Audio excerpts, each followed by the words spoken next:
अल्हम्दुलिल्लाह रब्बिल आलमीन वस्सलातु वस्सलामु अला रसूलिहिल करीम अम्मा बाद फ़अऊज़ु बिल्लाहि मिनश शैतानिर रजीम बिस्मिल्लाहिर रहमानिर रहीम। सामियात अस्सलामु अलैकुम वरहमतुल्लाहि वबरकातुहू। अल्हम्दुलिल्लाह पिछले दर्स में हमने देखा था कि हज़रत उमर रज़ियल्लाहु अन्हु के क़बूल इस्लाम के साथ ही मक्के की वादियाँ गूंज उठी थी तकबीर से। अल्हम्दुलिल्लाह, और वैसे ही हुआ। इस्लाम को बहुत ज़्यादा हज़रत उमर रज़ियल्लाहु अन्हु के क़बूल इस्लाम से फ़ायदा पहुँचा। वो कैसे फ़ायदा पहुँचा इंशाअल्लाह हम देखते हैं। देखिए, जैसे ही हज़रत उमर रज़ियल्लाहु अन्हु ने इस्लाम कबूल किया तो पहला काम आपने ये किया कि ज़ोर और शोर से, यानी बड़े दबदबे के साथ आप दार अरक़म से निकले और क़ुरैश के जो मुशरिकीन थे उनका रुख किया। और उन तमाम मुशरिकीन में से जो सब में ज़्यादा अल्लाह के रसूल सल्लल्लाहु अलैहि वसल्लम के पीछे पड़ा रहता था वो कौन था? अबू जहल। तो क्या किया उमर रज़ियल्लाहु अन्हु ने? रसूल सल्लल्लाहु अलैहि वसल्लम की अदावत और मुसलमानों की ईज़ा रसानी में जो सबसे सख्त था यानी अबू जहल, हज़रत उमर उसके पास गए और दरवाज़े को दस्तक दी तो वो बाहर आया और बोला, अहलन व सहलन, खुशामदीद, कैसे आना हुआ? तो हज़रत उमर बोले, इसलिए आया हूँ कि तुम्हें बताऊँ कि मैं अल्लाह और उसके रसूल मोहम्मद सल्लल्लाहु अलैहि वसल्लम पर ईमान ला चुका हूँ। ये सुनते ही उसने हज़रत उमर के रुख पर दरवाज़ा बंद कर लिया और कहा, अल्लाह तेरा बुरा करे और जो कुछ तू लेकर आया है उसका बुरा करे, नाऊज़ु बिल्लाह मिन ज़ालिक। देखिए, हर एक को मारता था ना ये, लेकिन जैसे ही हज़रत उमर रज़ियल्लाहु अन्हु ने इस्लाम कबूल किया, उमर रज़ियल्लाहु अन्हु उसके घर गए, दस्तक देकर उसे बाहर निकाला और कहा कि मैं इस्लाम कबूल कर लिया, अब क्या करना है तुझे? तो वो घर में भागा और दरवाज़ा लगा लिया। तो ये सब में बड़ी कामयाबी थी इस्लाम की। इसके बाद हज़रत उमर रज़ियल्लाहु अन्हु अपने मामू आसी बिन हाशिम, ये भी बहुत ही यानी इस्लाम के दुश्मनों में से थे, उनके पास गए और उसे भी बतलाया तो वो भी घर के अंदर घुस गया। वरना मामला ऐसा होता था कि ये लोग जो इस्लाम लाए उनके पीछे पड़ जाते थे और तकलीफ़ें देते थे, लेकिन हज़रत उमर रज़ियल्लाहु अन्हु गए और उनको कहा और वो लोग घरों में भाग गए। इसके बाद जमील बिन मामर नामी एक शख्स था जो यानी उसके ताल्लुक़ से मशहूर था कि अगर सबको बात पहुंचाना हो तो उसको कह दो तो वो सबको पहुंचा देगा। तो बहरहाल वो गए और जमील बिन मामर के पास गए और उसको जाकर कहा कि मैं इस्लाम कबूल कर चुका हूँ, मैंने अल्लाह और उसके रसूल पर ईमान लाया है मैंने। जैसे ही उमर रज़ियल्लाहु अन्हु ने उससे कहा जमील बिन मामर को, तो उसने क्या किया कि चीख चीख कर कहने लगा, ख़त्ताब का बेटा बेदीन हो गया, ख़त्ताब का बेटा बेदीन हो गया। तो हज़रत उमर ने उसका गला पकड़ा और कहा, तो गलत कहता है, मैं सही दीन में दाखिल हो गया हूँ, मैं मुसलमान हो गया हूँ। बहरहाल ये सुनकर लोग इन पर टूट पड़े, यानी तमाम लोग मिलकर उन पर टूट पड़े। अब हज़रत उमर लोगों को मार रहे थे और लोग हज़रत उमर को मार रहे थे, यानी सबकी मुकाबिल में डट गए हज़रत उमर रज़ियल्लाहु अन्हु और पूरे मिलकर इन पर हमला किए। और तारीख़ में आता है कि सूरज ढलने तक बराबर आप लोगों को मारते रहे, लोग आपको मारते रहे और लोग आप लोगों को मारते रहे। आखिरकार उमर थक कर बैठ गए।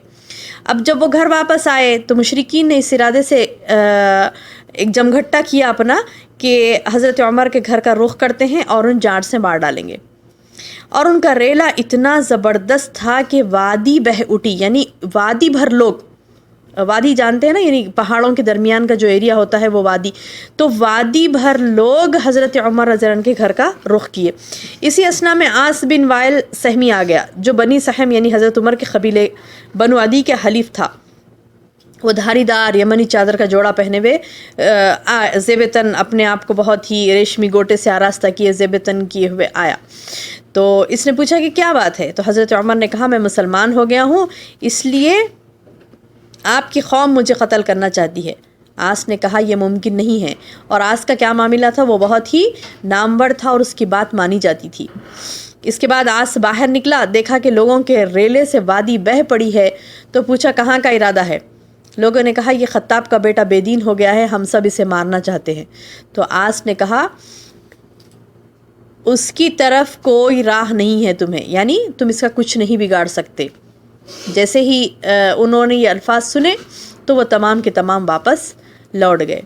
बहरहाल لوگ دشمنی کوئی کرنا چاہے بھی تو کسی سے دشمنی نہ ہو پائی حضرت عمر رضی اللہ عنہ سے، اور اس طرح سے حضرت عمر رضی اللہ عنہ کے اسلام سے اسلام اور مسلمانوں کو عزت ملی۔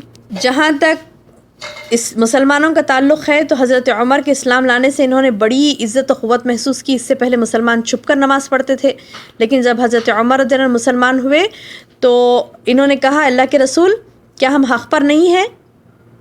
خواہ زندہ ہوں یا خواہ مردہ، ہم حق پر نہیں ہیں؟ تو آپ نے فرمایا کیوں نہیں، برابر ہم حق پر ہی ہیں۔ تو پھر حضرت عمر نے کہا پھر چھپنا کیسا؟ اس ذات کی قسم جس نے آپ کو حق کے ساتھ بھیجا ہے، ہم ضرور نکلیں گے اور کعبۃ اللہ کے سامنے نماز پڑھیں گے۔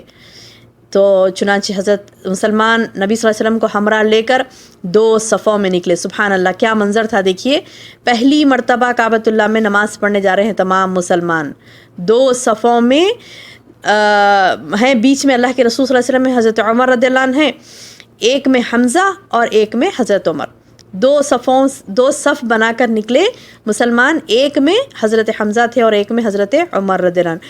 ان کے چلنے سے چکی کے آٹے کی طرح ہلکا ہلکا غبار اڑ رہا تھا، یہاں تک کہ وہ مسجد حرام میں داخل ہو گئے۔ قریش نے دیکھا تو ان کے دلوں پر ایسی چوٹ لگی کہ جو اب تک نہ لگی تھی۔ اسی وجہ سے حضرت عمر کا لقب فاروق پڑ گیا، یعنی فاروق یعنی حق اور باطل میں فرق کرنے والا۔ حضرت ابن مسعود رضی اللہ عنہ بیان کرتے ہیں کہ جب سے حضرت عمر رضی اللہ عنہ نے اسلام قبول کیا ہم برابر طاقتور اور باعزت رہے۔ انہوں نے یہ بھی فرمایا کہ ہم خانہ کعبہ کے پاس نماز پڑھنے پر قادر نہ تھے، یہاں تک کہ حضرت عمر نے اسلام قبول کر لیا۔ سبحان اللہ۔ اور حضرت صہیب رضی اللہ عنہ کا ارشاد ہے کہ جب حضرت عمر رضی اللہ عنہ اسلام لائے تو اسلام ظاہر ہوا، جب تک وہ کیا تھا، چھپا ہوا تھا، علانیہ دعوت نہیں دی جاتی تھی، چھپ چھپ کر دعوت دی جاتی تھی۔ صحابہ کرام حلقے بنا کر بیت اللہ کے گرد نہیں بیٹھ سکتے تھے، لیکن اس کے بعد کیا ہوا، حضرت عمر رضی اللہ عنہ کے اسلام کے بعد صحابہ کرام حلقے لگا کر بیٹھنے لگے، کعبے کا طواف کھلے عام کرنے لگے اور تبلیغ بھی کھلے عام کرنے لگے۔ اور جس نے صحابہ پر سختی کی تھی ان سے انہوں نے انتقام بھی لیا، چند لوگوں سے انہوں نے انتقام بھی لیا اور بعض مسالم کا جواب بھی دیا۔ سبحان اللہ۔ دیکھیے ہر رات کے بعد اندھیرا ہے، فَإِنَّ مَعَ الْعُسْرِ يُسْرًا إِنَّ مَعَ الْعُسْرِ يُسْرًا، ہر مشکل کے بعد آسانی، ہر مشکل کے بعد آسانی ہے۔ اللہ سبحانہ وتعالیٰ نے ہر رات کے بعد ایک دن رکھا ہے۔ تو اسی طرح اللہ کے رسول صلی اللہ علیہ وسلم کی زندگی میں بھی جو مصیبتیں چلتی آ رہی تھی، تھوڑی سی راحت آپ کو ملی حضرت عمر رضی اللہ عنہ، حضرت حمزہ رضی اللہ عنہ کے اسلام قبول کرنے سے۔ آگے کیا ہوتا ہے انشاءاللہ بہنوں، ہم دوسرے درس میں انشاءاللہ سیرت نبی کا دوسرا پہلو دیکھیں گے۔ اللہ تعالیٰ سے دعا ہے کہ اللہ تعالیٰ ہمیں کہنے اور سننے سے زیادہ عمل کی توفیق عطا فرمائے، آمین یا رب۔ السلام علیکم ورحمۃ اللہ وبرکاتہ۔